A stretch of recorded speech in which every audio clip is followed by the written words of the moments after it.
Man, it is starting to feel like everyone wants to buy Warner Brothers Discovery. We now have, as you can see here, Comcast Universal officially exploring bid to buy Warner Brothers Discovery in deal that could shake Hollywood. Yeah, this would be a massive, massive merger. We already talked about Netflix wanting to thinking about purchasing Warner Brothers as well. But this would be absolutely huge when you think of the properties that Comcast owns, right? Like, I don't know, Universal, in a move that could upend Hollywood's power structure and redraw the map of global entertainment. Comcast, the parent company of Universal, is reportedly exploring a bid to acquire Warner Brothers Discovery. According to Reuters, Comcast has hired Goldman Sachs and Morgan Stanley to explore the possibility of a merger, even gaining access to WBD's internal data room to begin due diligence. This would be absolutely insane. I'm not even sure this would be allowed. Personally, I don't think this is good for the entertainment industry that we're having just these absolute huge mega corporations, very, very few studios that are putting out all of the movies, putting out all of the entertainment, being involved in streaming and so forth, giving us a lot fewer choices. Quality goes down, prices go up. Yeah, I don't see this as a good thing as well. Now, and as it says here, it would represent one of the most significant consolidations in modern media history, potentially combining Universal Pictures, DreamWorks, and Illumination under the same roof as Warner Brothers, HBO, DC Studios, and Discovery Networks, which of course, also means Peacock, right? Peacock streaming service, as well as HBO Max now being part of the same group, just like Disney has Disney and Hulu and Fubo and so on and so forth. Basically, everything being owned by a few companies. At the core of this potential acquisition lies the streaming war, as I just mentioned. Warner Brothers, Discovery's Max service, and Universal Peacock have both struggled to compete with Netflix and Disney Plus. Together, however, they would create an entertainment beam with one of the largest libraries on the planet. That is absolutely 100% true. Think about this. The catalog would include The Office, Game of Thrones, Jurassic World, Batman, Friends, Fast and Furious, to name a few. And it could rival Disney Plus in total catalog strength, offering everything from prestige dramas to blockbuster franchises. And of course, Disney Plus is actually struggling despite having all of that catalog, all of that content. Disney Plus has been struggling. So, as NBC Universal President Mike Cavanaugh has previously stated, the company remains open to acquiring media assets complementary to our existing business. Hitting that a strategic alignment like this might be precisely what Comcast has been waiting for. Yeah, I mean, this definitely would be complementary as well. And here's where it gets a little wilder, though, that I want to talk about. Now, again, I don't know if this is something that would actually go through, although when you look at some of the other mergers, you wonder if that's precedent, and that is what we're going to get. But we have this latest rumor. Saudi Arabia, I don't know why that just jumped all the way down to the bottom. Saudi Arabia, one signature away from buying Warner Brothers Discovery. And here's the kicker, folks. We talked about this before with Netflix because of Netflix's relation with Zack Snyder. And this is going to get a lot of people all crazy again, whether it's the Zack Snyder people or the James Gunn people. Saudi Arabia, one signature away from buying Warner Brothers Discovery with Zack Snyder's DCEU to be reinstated. Now, as we all know, we've seen a lot of interesting posts from Zack Snyder on his Instagram lately with regard to the DCEU.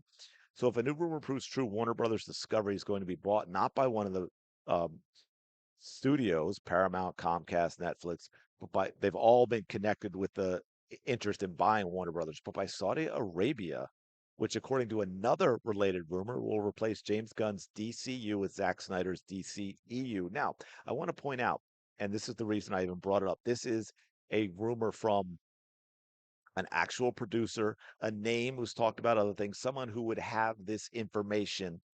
Okay, this is not just some random person on Twitter who, follows 8 people and has 2 followers.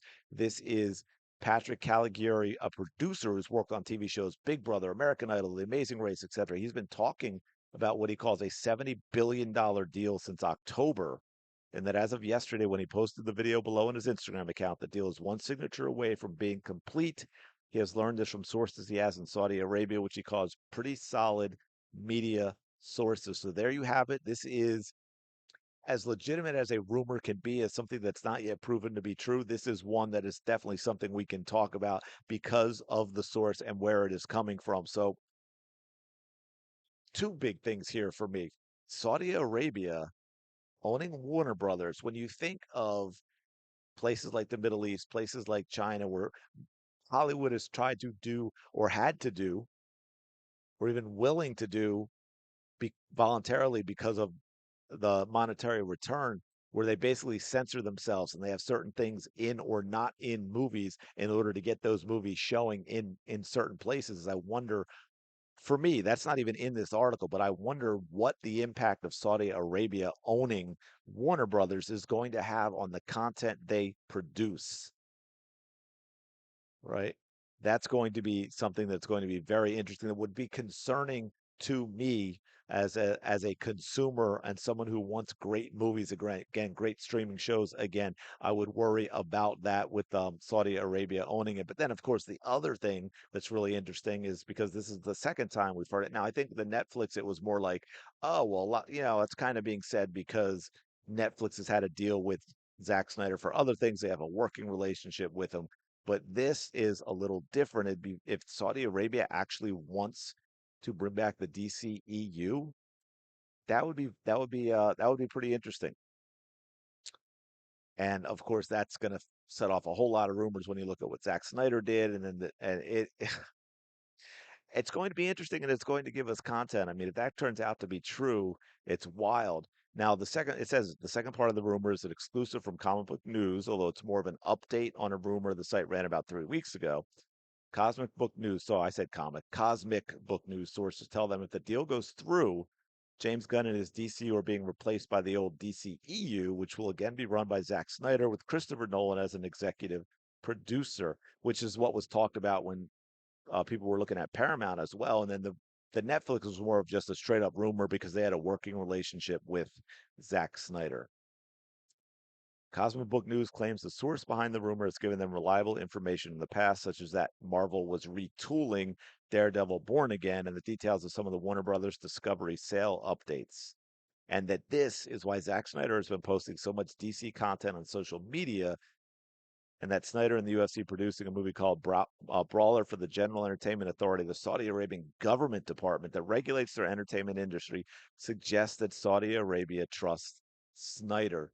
So again, a couple of things on this, as you can see by there, the Saudi Arabian government department regulates the entertainment industry. That is the biggest concern for me. The fact that there would be a lot of censorship involved, right? We know Saudi Arabia as a country does not approve of certain things. There are certain things in that country that are illegal there that are definitely not illegal here. And I think that plays into what we see on screen as well. So that is the biggest concern for me. The whole Snyder thing is just kind of an interesting thing for me as a rumor. It's like I just want the DC to be good. Truly, I don't care who is involved. There are some things that James Gunn has done that I like and things I hate. There's some things Zack Snyder has done that I like and things that I hate. In fact, I think one of the best things they've both done is together, Dawn of the Dead. I thought the Belko Experiment, which was written by James Gunn, was absolutely fantastic. I just did a video on that. That was more horror. Maybe that's where he needs to go back. I'm not a huge fan of what James Gunn is, where the way he leans and his sensibilities with his humor in terms of superhero movies. I did love the original Guardians of the Galaxy, but so I'm kind of iffy on that. I know a lot of people think Snyder's over the top with it's a little too dark and this and that, but the other concern I have there, and this is what I'll leave you with, and I'm curious, and let me know in the comments below, is it too far removed? And what I mean is Zack Snyder could take over, but what I'm wondering is, does that mean we're going to get the same characters, right? Are we starting over, or are we just saying there was a huge gap between what last appeared and we're just going to continue from there? Because, sadly, unlike in the comic books and, cartoons, if they're being made, or, animation, they don't age. Actors age, right? Henry Cavill's not getting any younger. Gal Gadot's not getting any younger. And you wonder if, okay, if we want to do them for the next 10 years, are they the people to have going forward? So let me know your thoughts in the comments below. Appreciate it as always. Do me a favor, smash the like button, subscribe to the channel. I really do appreciate it. It does help out tremendously. Go have an amazing day, and I will talk to you later.